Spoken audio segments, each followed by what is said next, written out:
Hello everyone, good morning all of you. सभी को सुप्रभात। आज हम लोग फंडामेंटल ऑफ इलेक्ट्रॉनिक्स इंजीनियरिंग में यूनिट 2 का लेक्चर नंबर 3 देखेंगे, जिसमें हम लोग बीजेटी कॉन्फ़िगरेशन के बारे में पढ़ेंगे। ठीक है, और यही बेसिक इलेक्ट्रॉनिक्स इंजीनियरिंग जो इलेक्ट्रॉनिक्स इंजीनियरिंग वालों को पढ़ना है, उसका ये यूनिट 5 का लेक्चर नंबर 3 हो जाएगा। यूनिट 5 का लेक्चर नंबर 3 हो जाएगा। चलिए तो क्लास को स्टार्ट करते हैं। आज के क्लास हम लोग configuration BJT bipolar transistor configuration के बारे में पढ़ेंगे। इस कॉन्फ़िगरेशन में 3 कॉन्फ़िगरेशन के बारे में पढ़ेंगे।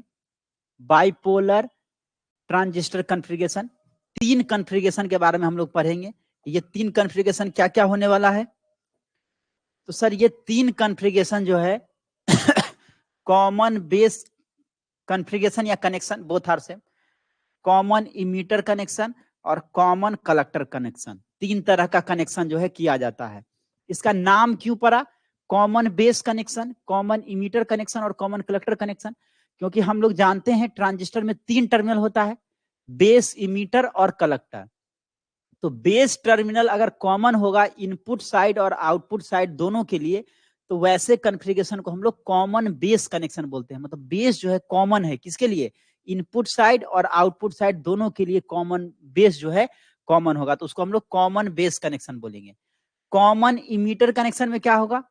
तो इमीटर टर्मिनल जो है ये कॉमन होगा इनपुट साइड और आउटपुट साइड दोनों के लिए, तो उसको हम लोग कॉमन इमीटर कनेक्शन बोलेंगे। और कॉमन कलेक्टर कनेक्शन क्या हो गया? तो सर कलेक्टर टर्मिनल जो है कॉमन होगा इनपुट साइड और आउटपुट साइड दोनों के लिए, तो इसको हम लोग कॉमन कलेक्टर कनेक्शन बोलेंगे। ठीक है ना? ए transistor can be connected in A circuit in the following 3 वे। 3 तरह से हम लोग कनेक्ट कर सकते हैं। इसी को बाइपोलर ट्रांजिस्टर कनेक्शन कॉन्फ़िगरेशन या कनेक्शन हम लोग बोलते हैं। 3 तरह का कनेक्शन करते हैं। एक कॉमन बेस कनेक्शन, जिसको शॉर्ट में हम लोग सीबी बोलते हैं, कॉमन बेस। दूसरा हो गया कॉमन इमीटर कनेक्शन, सीई इसको बोलते हैं, कॉमन इमीटर कनेक्शन। और तीसरा हो गया कॉमन कलेक्टर कॉन्फ़िगरेशन, सीसी। सबसे ज्यादा voltage gain, current gain, power gain जो है सबसे ज्यादा कॉमन इमीटर कनेक्शन में होता है, कॉमन इमीटर कनेक्शन में। ठीक है ना? गेन सबसे अधिक कॉमन इमीटर कनेक्शन में होगा। तो CB means common base connection, C the common emitter connection, CC मतलब common collector connection. Base terminal अगर कॉमन है इनपुट साइड और आउटपुट साइड दोनों के लिए, तो उसको हम लोग कॉमन बेस कनेक्शन बोलेंगे। नाम से क्लियर है, बेस टर्मिनल कॉमन होगा इनपुट साइड और आउटपुट साइड दोनों के लिए। कॉमन इमीटर में क्या होगा? तो सर इमीटर टर्मिनल जो है ये कॉमन होगा इनपुट साइड और आउटपुट साइड दोनों के लिए। सिमिलरली कॉमन कलेक्टर कनेक्शन में जो कलेक्टर टर्मिनल है वो कॉमन होगा इनपुट साइड और आउटपुट साइड दोनों के लिए कॉमन होता है। ठीक है ना? अब 1 बाय 1 करके हम लोग तीनों को पढ़ेंगे। तो पहला जो है कॉमन बेस कनेक्शन है, मतलब बेस टर्मिनल जो होगा कॉमन होगा इनपुट साइड और आउटपुट साइड दोनों के लिए। देखिए ये कॉमन बेस कनेक्शन है। कॉमन बेस कनेक्शन, ट्रांजिस्टर हम लोग जानते हैं जो बीजेटी है वो 2 टाइप का है, एनपीएन और पीएनपी ट्रांजिस्टर। तो ये जो आप 2 सर्किट देख रहे हैं, ये सर्किट कॉमन बेस कनेक्शन का है। कौन सा ट्रांजिस्टर लिए हैं? तो सर ये बाहर की तरफ एरो है, मतलब एनपीएन ट्रांजिस्टर लिए हैं। ये जो सर्किट है ये भी कॉमन बेस कनेक्शन है, और इसमें जो ट्रांजिस्टर लिए हैं वो पीएनपी ट्रांजिस्टर है। इसमें पीएनपी ट्रांजिस्टर है और इसमें एनपीएन ट्रांजिस्टर है। ठीक है ना? ये एनपीएन ट्रांजिस्टर और ये पीएनपी ट्रांजिस्टर। ठीक है ना? अब यहां पे देखिए कॉमन बेस कनेक्शन कैसे बोले सर आप? तो देखिए ये टर्मिनल बेस है, ये इमीटर है और ये कलेक्टर है। ये टर्मिनल क्या है सर? तो ये है बेस। ये क्या है? तो ये है इमीटर। और ये क्या है? ये है कलेक्टर। ये है कलेक्टर। ये 3 टर्मिनल हो गया। अब देखिए ये जो बेस टर्मिनल है ये कॉमन है इनपुट साइड के लिए भी और आउटपुट साइड के लिए भी, दोनों के लिए कॉमन है। उसी तरह ये पीएनपी ट्रांजिस्टर है। ये हो गया पीएनपी ट्रांजिस्टर है, जिसमें ये हो गया बेस ये हो गया इमीटर, जिसमें एरो लगाते हैं वो होता है इमीटर, और एरो अंदर की तरफ है तो पीएनपी ट्रांजिस्टर, बाहर की तरफ होता तो एनपीएन ट्रांजिस्टर, और ये हो गया कलेक्टर। कलेक्टर सिमिलरली अगर आप यहां पे देखोगे तो ये क्या है सर, एनपीएन ट्रांजिस्टर है, तो ये हो गया एन, और बेस हो गया पी, और फिर कलेक्टर हो गया एन। अब हम आपको बताए थे ट्रांजिस्टर एम्पलीफायर की तरह कब काम करता है, तो सर इनपुट साइड को आप बताए थे फॉरवर्ड बेस और आउटपुट साइड को रिवर्स बेस। तो देखिए यहाँ एन है, एन टाइप है, तो इसको निगेटिव टर्मिनल से कनेक्ट किए, ये पी टाइप है, इसको पॉजिटिव टर्मिनल से कनेक्ट किए, ये हो गया forward bias F B, forward bias में हो गया, इनपुट साइड को फॉरवर्ड बेस कर दिए। ये एन टाइप है और इसको क्या किए पॉजिटिव टर्मिनल से कर दिए, ये पी है इसको निगेटिव टर्मिनल से कर दिए, ये हो गया रिवर्स बेस, रिवर्स बेस। ठीक है, अब देखिए यहां से हम लोग क्या करेंगे, इनपुट में सिग्नल को अप्लाई करते हैं, ठीक है, और यहां जो वोल्टेज होगा इमीटर और बेस के बीच का वोल्टेज, उसको VEE सप्लाई वोल्टेज भी बोलते हैं, या इसको हम लोग क्या बोल सकते हैं VEB, इमीटर बेस वोल्टेज, क्या बोलेंगे VEB, इमीटर बेस वोल्टेज। और कलेक्टर और बेस के बीच का जो वोल्टेज होगा उसको क्या बोलेंगे कलेक्टर बेस वोल्टेज। लिखने का तरीका सीखिए, जो कॉमन टर्मिनल है उसको बाद में लिखते हैं, कॉमन टर्मिनल को क्या करते हैं सर, तो बाद में लिखते हैं। VCB collector base junction, VEB emitter base junction, क्योंकि बेस जो है कॉमन है तो कॉमन को बाद में लिखेंगे। VEB क्या हो गया, इमीटर बेस वोल्टेज, और VCB क्या हो गया, कलेक्टर बेस वोल्टेज हो गया। यहां जो है हम लोग जो रेसिस्टेंस है यहां से हम लोग क्या करते हैं, ये यहां से आउटपुट को लेते हैं। सिमिलरली यहाँ VE मतलब सप्लाई वोल्टेज, या इसी को हम लोग क्या लिख सकते हैं, सेम चीज इमीटर और बेस का बीच का वोल्टेज है तो इसको VEB भी लिख सकते हैं, VEB इमीटर बेस वोल्टेज, और ये कलेक्टर और बेस के बीच का वोल्टेज हो गया तो VCB हो गया, ठीक है ना। VEB इनपुट वोल्टेज हो गया और VCB आउटपुट वोल्टेज हो गया, ठीक है ना।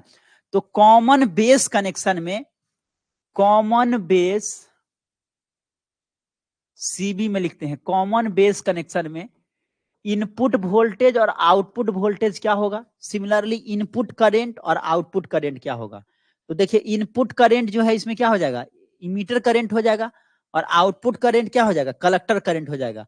जो टर्मिनल कॉमन है तो वो इनपुट में नहीं होगा, उसके अलावा मतलब इमीटर जो है IE हो गया इनपुट करंट और IC हो गया कलेक्टर करंट, दोनों क्योंकि कॉमन बेस कनेक्शन का ही है। बस ये एनपीएन ट्रांजिस्टर का है, ये पीएनपी ट्रांजिस्टर का है। मान लीजिए आपसे कॉमन बेस कनेक्शन पूछता है एग्जाम में, तो आपको दोनों डायग्राम बनाने का जरूरी नहीं है, आप इसको प्रीफर कीजिएगा एनपीएन ट्रांजिस्टर का, ठीक है ना।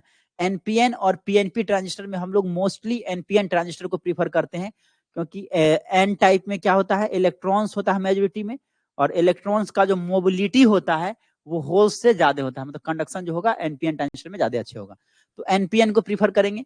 स्पेशली अगर आपको मेंशन कर दिया है जो पीएनपी ट्रांजिस्टर का यूज करके बनाना है तो फिर आप ये डायग्राम को बनाएंगे, दोनों कॉमन बेस कनेक्शन का ही है, ठीक है। तो कॉमन बेस कनेक्शन में इनपुट वोल्टेज क्या हो जाएगा, इनपुट वोल्टेज मतलब इनपुट में जो वोल्टेज है वो क्या है, तो सर VEB हो गया, इमीटर बेस वोल्टेज, ये इसको हम लोग बोलेंगे input voltage VEB, emitter base voltage. और इनपुट करंट क्या हो जाएगा, इनपुट करंट क्या हो जाएगा, तो इनपुट करंट हो जाएगा IE, मतलब इमीटर करंट जो है ये इनपुट करंट हो जाएगा, इमीटर करंट जो है इनपुट करंट हो जाएगा। सिमिलरली आउटपुट वोल्टेज क्या हो जाएगा, तो कलेक्टर और बेस के बीच का जो वोल्टेज है उसको हम लोग कलेक्टर बेस वोल्टेज बोलते हैं, जो कि आउटपुट वोल्टेज हो गया VCB कलेक्टर बेस वोल्टेज। पढ़ने का भी सीखेगा कैसे हम लोग पढ़ेंगे, output output voltage VCB output voltage हो गया। आउटपुट करंट क्या हो जाएगा, आउटपुट करंट हो जाएगा ये IC क्या हो गया, output current. Common base connection में इनपुट करंट हो गया IE और आउटपुट करंट हो गया IC, ठीक है ना। ये चार चीज आपको दिमाग में होना चाहिए सभी कनेक्शन के लिए। ठीक है, तो ये आपका कॉमन बेस कनेक्शन हो गया, जिसमें बेस टर्मिनल जो है कॉमन है, इसीलिए इसका नाम पड़ा कॉमन बेस कनेक्शन। यहां तक क्लियर है समझने में? एक बार कमेंट करेंगे, एक बार कमेंट कीजिए आप लोग।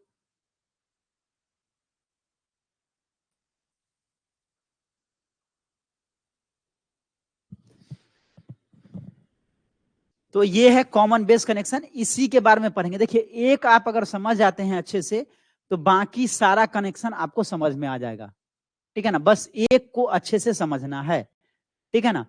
VEB क्या हो गया? VEB इसको पढ़ेंगे हम लोग।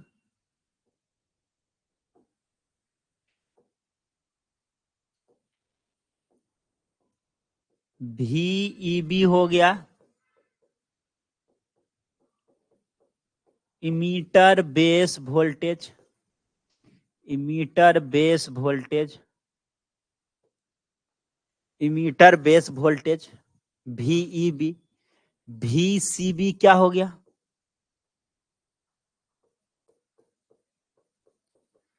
Collector base voltage, collector base voltage, ठीक है। VCB collector base voltage, VCB output voltage हो गया, VEB इनपुट वोल्टेज हो गया, emitter base voltage. IE emitter current हो गया, ये सब तो आपको पता ही है। IE मतलब emitter current, emitter current. IC हो जाएगा कलेक्टर करंट, IC हो गया कलेक्टर करंट। अब देखिए यहां पे ये जो है एनपीएन ट्रांजिस्टर है, तो ये जो एरो है बाहर की तरफ है, मतलब करंट का जो डायरेक्शन होगा कुछ इस तरह से होगा, ठीक है ना, कुछ इस तरह से होगा करंट का डायरेक्शन।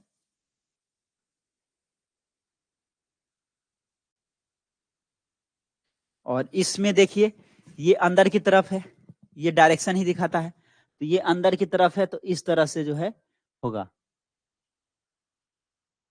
ये सिग्नल हम लोग दे रहे हैं, इस तरह से करंट का जो है डायरेक्शन होगा।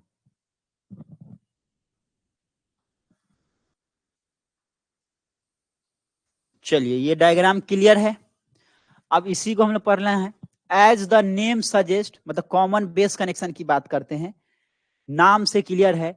The base of the transistor is common to both input and output circuit. जो बेस है ट्रांजिस्टर का, जो बेस टर्मिनल है वो कॉमन है इनपुट सर्किट के लिए भी और आउटपुट सर्किट के लिए, इसीलिए इसका नाम पड़ा कॉमन बेस कनेक्शन, ठीक है ना। जो बेस टर्मिनल है वो कॉमन है इनपुट और आउटपुट दोनों के लिए, इसीलिए इसका नाम पड़ा कॉमन बेस कनेक्शन, ठीक है। और कॉमन बेस कनेक्शन में जो करेंट एम्प्लीफिकेशन फैक्टर होता है उसको हम लोग अल्फा से रिप्रेजेंट करते हैं। किसमें? ये कौन सा कनेक्शन में? तो कॉमन बेस कनेक्शन में जो करेंट एम्प्लीफिकेशन फैक्टर होता है उसको अल्फा से रिप्रेजेंट करते हैं। एक तरह से मानिए तो करेंट गेन है, और करेंट गेन क्या होगा? तो आउटपुट करेंट बट्टे इनपुट करेंट का जो रेशियो होगा उसी को हम लोग करेंट एम्प्लीफिकेशन फैक्टर या करेंट गेन बोलते हैं, ठीक है। अल्फा से रिप्रेजेंट करते हैं, किसमें? कॉमन बेस कनेक्शन में। हम जो पढ़ रहे हैं अभी वो कॉमन बेस कनेक्शन है, ये बात क्लियर है। The current amplification factor is the ratio of output current to the input current. Output current बट्टे इनपुट करेंट का जो रेशियो होता है उसको करेंट एम्प्लीफिकेशन फैक्टर बोलते हैं। और कॉमन बेस कनेक्शन में जो करेंट एम्प्लीफिकेशन फैक्टर होता है उसको अल्फा से रिप्रेजेंट करते हैं। इन ए common base configuration, emitter current IE is the input current and collector current IC is the output current। Clear हो गया? यहां पे हम बता दिए आपको, ये जो है इनपुट करंट हो जाएगा और ये जो है आउटपुट करंट हो गया। देखिए इनपुट करंट में इमीटर करंट को लिखे और आउटपुट करंट में कलेक्टर करंट को लिखे, ये हम आपको पहले ही क्लियर कर दिए हैं। तो कॉमन बेस कनेक्शन में इनपुट वोल्टेज क्या होगा, आउटपुट वोल्टेज क्या होगा, इनपुट करंट क्या होगा, आउटपुट करंट क्या होगा, ये क्लियर है। इनपुट वोल्टेज हो गया VEB, इमीटर और बेस का कैसे लिखते हैं ये भी सीखिए। इमीटर और बेस के बीच का वोल्टेज है उसको VEB बोले, जो कॉमन टर्मिनल है उसको लास्ट में लिखते हैं उसको। तो इमीटर बेस वोल्टेज। उसी तरह कलेक्टर और बेस के बीच का जो वोल्टेज होगा उसको VC भी बोलते हैं, कलेक्टर बेस वोल्टेज। यहाँ इनपुट में करंट में हो गया इमीटर करंट और आउटपुट करंट हो गया IC, कलेक्टर करंट। क्योंकि जो टर्मिनल कॉमन होगा ना उसको हटा देंगे और उसके अलावा जो बचेगा उसमें से एक इनपुट करंट हो जाएगा, एक आउटपुट करंट हो जाएगा। ठीक है, तो इसमें कॉमन बेस कनेक्शन में इनपुट करंट हो गया इमीटर करंट और आउटपुट करंट हो गया IC, मींस कलेक्टर करंट हो गया output current. Hence the ratio of change in collector current to the change in emitter current at constant collector base voltage is known as current amplification factor। तो current amplification क्या है? तो sir ये ratio है change in collector current, current amplification factor, output current बटे input current. Output current है collector current common base connection में और इनपुट करंट है इमीटर करंट। तो करंट एम्पलीफिकेशन फैक्टर क्या हो गया? तो ये sir change in output current बटे चेंज इन इनपुट करंट का जो रेशियो होगा एट कांस्टेंट, किसको कांस्टेंट रखते हैं? ठीक है ना, एट कांस्टेंट आउटपुट वोल्टेज को कांस्टेंट रखते हैं, मतलब VCB at constant VCB। VCB मतलब कलेक्टर बेस वोल्टेज, जो कि आउटपुट वोल्टेज होता है कॉमन बेस कनेक्शन में। इसी को हम लोग करंट एम्पलीफिकेशन फैक्टर बोलते हैं। VCB को कलेक्टर बेस वोल्टेज को कांस्टेंट रखते हैं और कलेक्टर करंट में जो चेंज करेंगे उसके कारण जो इमीटर करंट में चेंज आएगा उसके रेशियो को हम लोग करंट एम्पलीफिकेशन फैक्टर बोलेंगे, अल्फा से रिप्रेजेंट करते हैं। और ये कॉमन बेस कनेक्शन में होता है। कॉमन इमीटर कनेक्शन में जो करंट एम्पलीफिकेशन फैक्टर होता है उसको बीटा से रिप्रेजेंट करते हैं कॉमन इमीटर में, और कॉमन कलेक्टर कॉन्फ़िगरेशन में जो करंट एम्पलीफिकेशन फैक्टर होता है उसको गामा से, कॉमन बेस में अल्फा से, कॉमन इमीटर में बीटा से और कॉमन कलेक्टर में गामा से रिप्रेजेंट करते हैं। इस बात को भी आप ध्यान में रखेंगे, आगे आएगा भी। अब देखिए expression for collector current. Collector current के लिए क्या एक्सप्रेशन हो गया? कलेक्टर करंट क्योंकि आउटपुट करंट हो गया, तो आउटपुट करंट का क्या एक्सप्रेशन होगा कॉमन बेस कनेक्शन में? ठीक है ना, टोटल कलेक्टर करंट क्या हो जाएगा? IC is equal to alpha IE plus I leakage. जो लीकेज करंट होगा वो ये माइनॉरिटी कैरियर के कारण जो करंट फ्लो करेगा वो हो गया लीकेज करंट। तो टोटल कलेक्टर करंट क्या हो जाएगा कॉमन बेस कनेक्शन में? तो IC is equal to alpha IE plus I leakage, alpha IE plus I leakage. ठीक है ना। अब देखिए IC इज इक्वल टू क्या हो गया? तो अल्फा IE प्लस ICBO। ये ICBO जो देख रहे हैं ये इसको पढ़ते हैं collector base voltage when emitter is open. ICBO के क्या पढ़ेंगे? कलेक्टर बेस वोल्टेज, पढ़ने का भी सीखिए। ICBO इसको पढ़ते हैं collector base voltage, collector base current, collector base current when emitter is open. Emitter is open, जब इमीटर टर्मिनल ओपन रहेगा उस समय जो कलेक्टर बेस करंट होगा उसको हम लोग क्या बोलेंगे? ICBO। ये लीकेज करंट है। ये क्या है सर? तो लीकेज करंट है। ये जो I लीकेज लिखे हैं ना इसी को हम लोग ICBO लिखते हैं। ठीक है, ये ICBO किस में होगा सर? तो कॉमन बेस कनेक्शन में होगा बुआ, कॉमन बेस कनेक्शन में। IC कलेक्टर करंट जो आउटपुट करंट है equal to alpha into IE। ठीक है ना, alpha into IE plus ICBO। देखिए क्योंकि हम अभी हम क्या पढ़े? अल्फा इक्वल टू क्या हम लिख सकते हैं? करंट गेन है तो आउटपुट करंट IC बटे IE लिख सकते हैं कॉमन बेस कनेक्शन में। यहां से IC इक्वल टू क्या हो जाएगा? तो सर यहां से IC equal to alpha IE हो गया। ठीक है, इसी चीज को लिखे यहाँ total collector current equal to alpha IE। Alpha IE मतलब ये जो कलेक्टर करंट है वो IC के जगह पे हम लोग अल्फा IE लिख सकते हैं, तो अल्फा IE लिख लिए। अब प्लस जो लीकेज करंट होगा वो I लीकेज, और लीकेज करंट जो होता है कॉमन बेस कनेक्शन में उसको हम लोग ICBO लिखते हैं, collector base current when emitter is open. अब देखिए हम लोग जानते हैं इमीटर करंट इक्वल टू होता है collector current plus base current, ये पहले से हम लोग जानते हैं। Emitter current is equal to base current plus collector current. अब यहाँ पे हम पुट कर दे आई के जगह पे, अगर हम ये टर्म को पुट कर दे तो कोई दिक्कत, तो यहाँ आई सी इज इक्वल टू क्या हो जाएगा अल्फा, और ये जो आई है आई इसके जगह पे हम I C plus I B put कर सकते हैं, तो आई सी प्लस आई बी लिख दिए प्लस आई सी बी ओ लिख दिए। अब क्या करना है, यहाँ पे खुद देख लीजिए, ये एक्सप्रेशन जो है I C is equal to है alpha I E plus I C B O, I C B O. अब I E is equal to I C plus I B होता है, तो हम यहाँ पे आई ई के जगह पे लिख सकते हैं, तो alpha I B plus I सी लिख सकते हैं प्लस आई सी बी ओ लिख सकते हैं, बिल्कुल लिख सकते हैं। अब क्या करना है भाई, आईसी वाला टर्म को एक साथ कर लीजिए, तो यहां पे क्या आ जाएगा I C is equal to alpha I B plus alpha I C plus I C B O हो गया। अब जो है आईसी वाले को इधर ले आते हैं, इसको इधर ले आते हैं, और आईसी कॉमन लेंगे तो क्या हो जाएगा 1 माइनस अल्फा बचेगा is equal to alpha I B plus I C B O. देखिए सेम एक्सप्रेशन आ गया ये वाला, इसी चीज को हम यहाँ पे तोड़ के लिख रहे हैं जो आपको समझ में आ जाएगा। अब यहां से आई सी इज इक्वल टू क्या आ जाएगा, I C is equal to आ जाएगा सर अल्फा बट्टे 1 माइनस अल्फा, अल्फा बट्टे 1 minus alpha into I B plus I C B ओ बट्टे 1 माइनस अल्फा, यही टर्म तो आ जाएगा। देखिए आई C is equal to alpha बट्टे 1 माइनस अल्फा इंटू आई बी, ये 1 माइनस अल्फा को इधर ले जा रहे हैं इधर, तो अल्फा बट्टे 1 minus alpha I B plus I C B ओ बट्टे 1 माइनस अल्फा, ये आ गया आपका कलेक्टर करंट का एक्सप्रेशन। ये एक्सप्रेशन आपको दिमाग में होना चाहिए, ठीक है ना, ये आपके दिमाग में होना चाहिए कैसे आया है, ठीक है ना। चलिए तो ये एक्सप्रेशन हो गया लिखने का।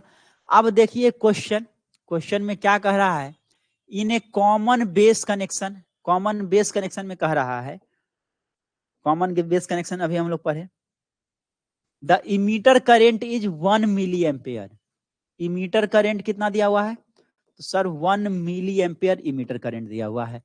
If the emitter current is open the collector current is 50 micro ampere, emitter current is open मतलब आईसीबीओ दिया हुआ है कितना, इमीटर करंट जब ओपन होगा तब जो करंट होगा उसको हम लोग लीकेज करंट बोलेंगे, आईसीबीओ ये 50 माइक्रो एम्पियर दिया रहा है।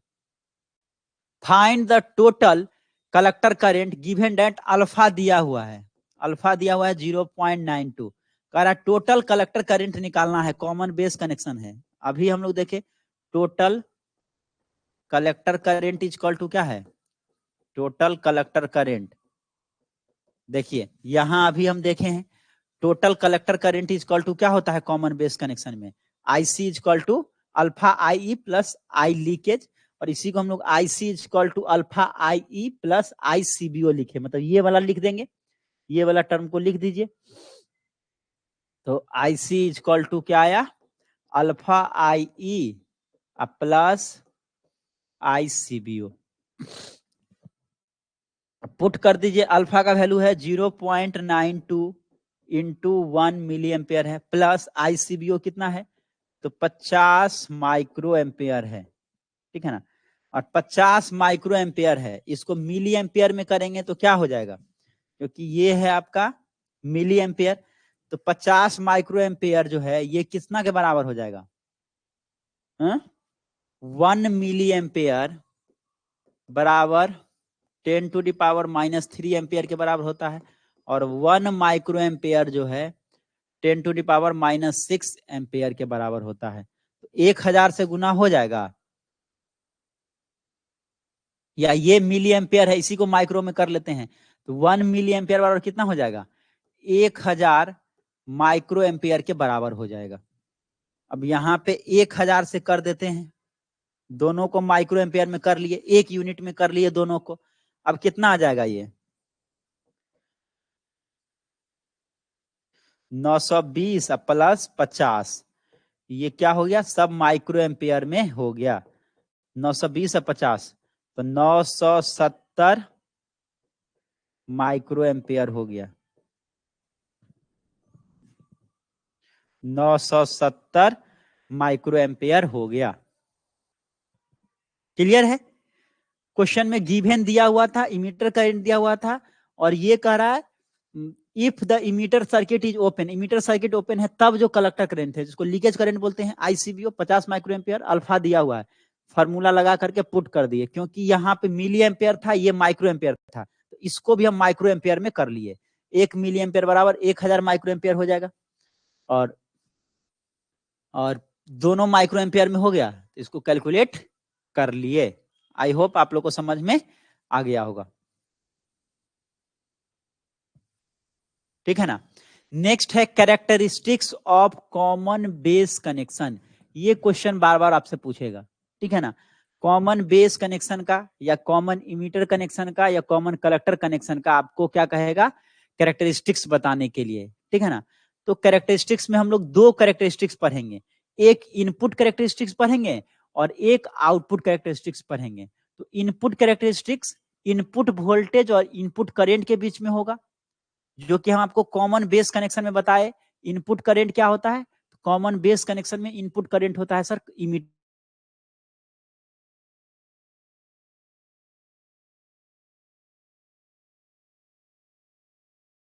आउटपुट वोल्टेज और आउटपुट करंट के बीच का होगा। मतलब आउटपुट वोल्टेज क्या हो गया? तो कॉमन बेस कनेक्शन में VCB हो गया, कलेक्टर बेस वोल्टेज जो हम लिखे हैं। ठीक है ना? और आउटपुट करंट क्या हो गया? तो IC हो गया, कलेक्टर करंट हो गया। ठीक है? तो इनपुट कैरेक्टरिस्टिक्स किसके किसके बीच में होगा सर? तो इनपुट कैरेक्टरिस्टिक्स जो है, इनपुट कैरेक्टरिस्टिक्स इनपुट वोल्टेज और इनपुट करंट के बीच का होगा। It is the curve between emitter current and emitter base voltage VBE, emitter base voltage VBE, इसको VEB लिखिए, VEB emitter base voltage at constant. किसको constant करेंगे सर? तो collector base voltage को कांस्टेंट करेंगे, मतलब आउटपुट वोल्टेज को constant करेंगे। तो इनपुट कैरेक्टरिस्टिक्स क्या हो गया? इनपुट वोल्टेज और इनपुट करंट के बीच का कर्व होगा, और आउटपुट वोल्टेज को कांस्टेंट रखेंगे। ठीक है ना? आउटपुट वोल्टेज को कांस्टेंट रखेंगे और इनपुट वोल्टेज और इनपुट करंट के बीच का कर्व को दिखाएगा।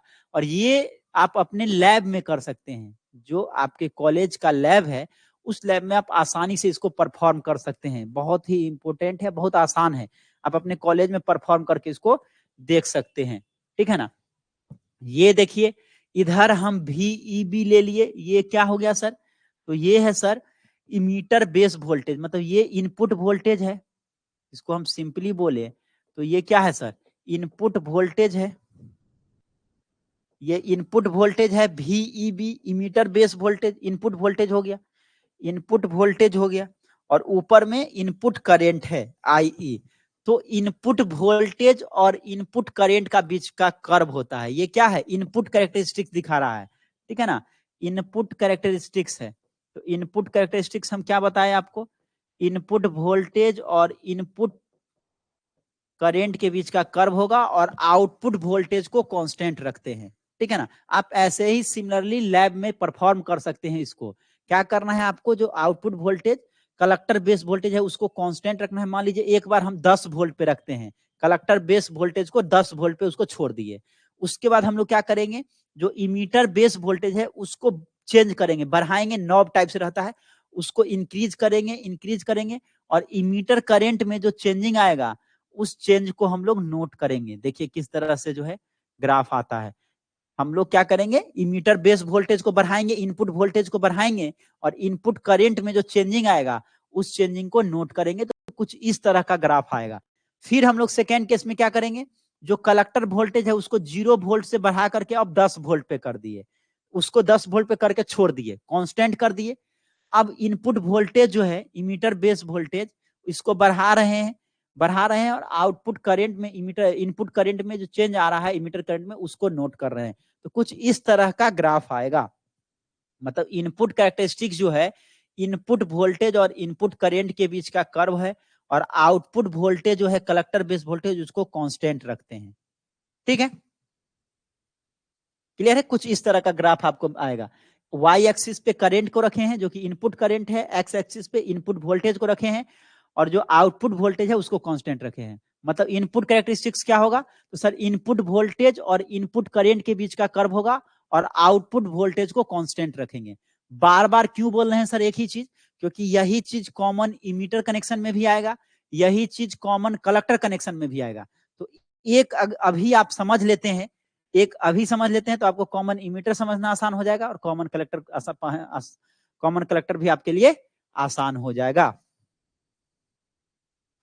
ठीक है ना? The ratio of change in emitter base voltage, the ratio of change in emitter base voltage to the resulting change in emitter current at constant collector base voltage is known as input resistance। और input resistance क्या हो जाएगा sir? तो input voltage और input current के बीच में जो changing आएगा आउटपुट वोल्टेज को कांस्टेंट रखने पे, उसको हम लोग रेसिस्टेंस बोलेंगे। R equal to V equal to IR आप बचपन से पढ़े हैं, तो यहां से R इक्वल टू क्या हो जाएगा? V बटे I। इनपुट रेसिस्टेंस है तो इनपुट वोल्टेज में जो चेंजिंग आया बटे इनपुट करंट में जो चेंजिंग आएगा, उसी के रेशियो को हम लोग इनपुट रेसिस्टेंस बोलेंगे। रेसिस्टेंस क्या हो जाएगा? वोल्टेज बटे करंट होगा, वोल्टेज बटे करंट होगा, तो इनपुट रेसिस्टेंस इनपुट वोल्टेज और इनपुट करंट के बीच का जो चेंजिंग होगा उसी को बोलेंगे। ठीक है? The change in emitter base voltage to the resulting change in emitter base जो वोल्टेज है VEB, बोलिए इसको VEB। कलर चेंज कर लेते हैं। हाँ, VEB इमीटर बेस वोल्टेज और emitter current, emitter base voltage में जो चेंज करेंगे उसके कारण जो इमीटर करंट में चेंज आएगा उसका जो रेशियो होगा उसको हम लोग इनपुट रेसिस्टेंस बोलेंगे। मतलब इनपुट रेसिस्टेंस जो है ना, इनपुट रेसिस्टेंस RI से डिनोट करते हैं। तो इनपुट वोल्टेज में जो चेंज करेंगे उसके कारण जो इनपुट करंट में चेंज आएगा उस रेशियो को हम लोग इनपुट रेसिस्टेंस बोलेंगे। और किसको कांस्टेंट रखते हैं? तो आउटपुट वोल्टेज को कांस्टेंट रखते हैं at constant VCB, collector base voltage. ये आउटपुट वोल्टेज है, कलेक्टर बेस वोल्टेज, इसको हम लोग कांस्टेंट रखते हैं। ठीक है ना? सिमिलरली आउटपुट कैरेक्टरिस्टिक्स क्या होगा? तो सर आउटपुट कैरेक्टरिस्टिक्स जो है आउटपुट वोल्टेज और आउटपुट करंट के बीच का कर्व होगा, और इनपुट करंट को कांस्टेंट रखेंगे। इनपुट कैरेक्टरिस्टिक्स में क्या हो गया? तो इनपुट वोल्टेज और इनपुट करंट के बीच का कर्व होगा, और आउटपुट वोल्टेज को कांस्टेंट रखते हैं इनपुट कैरेक्टरिस्टिक्स में। आउटपुट कैरेक्टरिस्टिक्स आउटपुट वोल्टेज और आउटपुट करंट के बीच का कर्व होता है, और इनपुट करंट को कांस्टेंट रखते हैं, इसीलिए इसको करंट कंट्रोल डिवाइस भी बोलते हैं। ठीक है ना? जो आउटपुट कैरेक्टरिस्टिक्स होता है वो कंट्रोल्ड होता है इनपुट करंट से। तो देखिए, तो अगर हम कॉमन बेस कनेक्शन की बात कर ले तो इसमें आउटपुट वोल्टेज क्या होगा? सर कॉमन बेस कनेक्शन में आउटपुट वोल्टेज VCB होता है, कलेक्टर बेस वोल्टेज, और आउटपुट करंट क्या होता है? IC, कलेक्टर करंट होता है, जिसको मिली एम्पियर में मेजर करते हैं, और कलेक्टर बेस वोल्टेज को वोल्ट में मेजर करते हैं।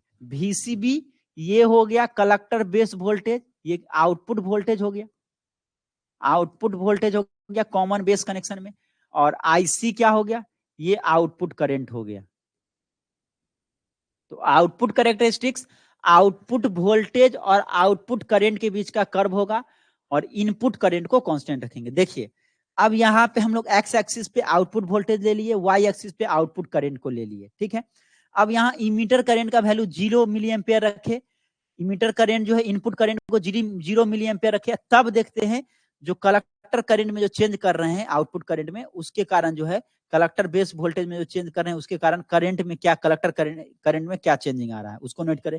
तो कुछ इस तरह का ग्राफ देगा। फिर इमीटर करंट को 1 मिली एम्पियर पे रखे तो ऐसा ग्राफ आया, फिर इमीटर करंट को 2 मिली एम्पियर रखे, फिर इमीटर करंट को 3 मिली एम्पियर रखे, फिर इमीटर करंट को 4 मिली एम्पियर, फिर 5 मिली एम्पियर। कुछ इस तरह का ग्राफ जो है आता है। ठीक है ना? इस तरह का ग्राफ आपको देखने को मिलेगा। तो ये जो देख रहे हैं ये ट्रांजिएंट कंडीशन होता है, और ये कांस्टेंट हो जाता है, करंट जो है कांस्टेंट हो जाता है। तो ये है आउटपुट कैरेक्टरिस्टिक्स, जो कि आउटपुट वोल्टेज और आउटपुट करंट के बीच का कर्व है, और इनपुट करंट को कांस्टेंट रख रहे हैं। इनपुट करंट यहाँ पे इमीटर करंट जो है इनपुट करंट है, इमीटर करंट IE जो है ये इनपुट करंट है। इनपुट करंट को कांस्टेंट रख रहे हैं और आउटपुट वोल्टेज और आउटपुट करंट के बीच का कर्व है आउटपुट कैरेक्टरिस्टिक्स, बस यही चीज है। It is the curve between collector current and collector base voltage. Output current और आउटपुट वोल्टेज के बीच का कर्व है, और जो इनपुट वोल्टेज है, जो कि इमीटर का जो इनपुट करंट है, इमीटर करंट, उसको हम लोग कांस्टेंट रखते हैं। इमीटर करंट जो है कांस्टेंट है, ठीक है ना। और आउटपुट रेसिस्टेंस क्या होगा, तो आउटपुट वोल्टेज में जो चेंज लाएंगे उसके कारण जो आउटपुट करंट में चेंज आएगा उसी के रेशियो को हम लोग क्या बोलेंगे, output resistance. Output resistance output voltage बटे आउटपुट करंट का रेशियो होगा। आउटपुट रेसिस्टेंस क्या हो जाएगा, output resistance R0 equal to हो जाएगा del VCB, collector base voltage, output voltage में जो चेंज करेंगे उसके कारण आउटपुट करंट में जो चेंज आएगा एट कांस्टेंट। किसको कांस्टेंट करेंगे, इनपुट करंट को कांस्टेंट रखते हैं at constant IE, input current को कांस्टेंट रखते हैं, ठीक है ना। तो आउटपुट रेसिस्टेंस क्या हो गया, आउटपुट वोल्टेज को चेंज करेंगे उसके कारण जो आउटपुट करंट में चेंज आएगा उसी के रेशियो को हम लोग आउटपुट रेसिस्टेंस बोलेंगे। रेसिस्टेंस क्या होता है, तो वोल्टेज बटे करंट होता है। आउटपुट रेसिस्टेंस क्या होगा, आउटपुट वोल्टेज में चेंजिंग बटे इनपुट वोल्टेज, इनपुट करंट में चेंजिंग। वोल्टेज बटे करंट के रेशियो को ही रेसिस्टेंस बोलते हैं। हो गया ना।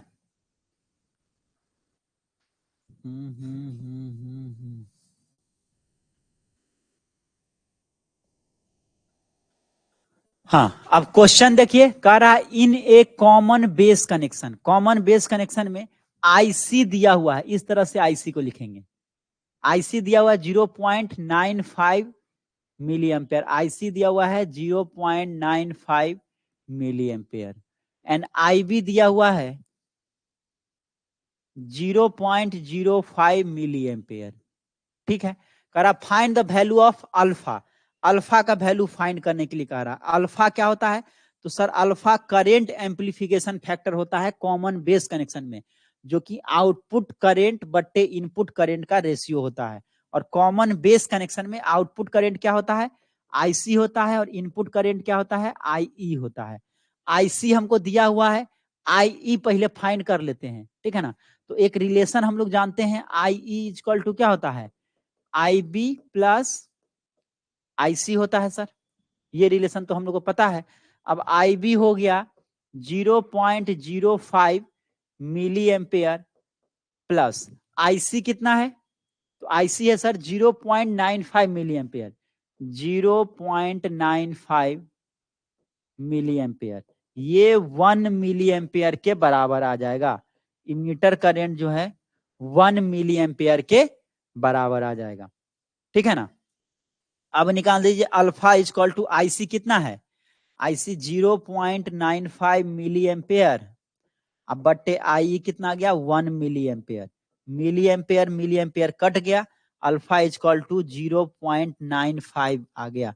देखिए अल्फा का कोई भी यूनिट नहीं होगा, क्योंकि ये दो करेंट का रेशियो होता है। आउटपुट करंट बट्टे इनपुट करंट का रेशियो होगा, तो इसका कोई यूनिट नहीं होगा, यूनिट लेस होगा, ये बात ध्यान रखिएगा। तो अल्फा का वैल्यू कितना आ गया, 0.95 आ गया, 0.95 आ गया। क्लियर है, चलिए आशा करते हैं यहां तक क्लियर है। नेक्स्ट क्लास में हम कॉमन इमीटर कनेक्शन को बताएंगे। आप लोग सभी लोग कॉमन बेस कनेक्शन पढ़ के आएंगे। अगर किसी भी तरह का डाउट होगा कॉमन बेस कनेक्शन में तो आप पूछेंगे।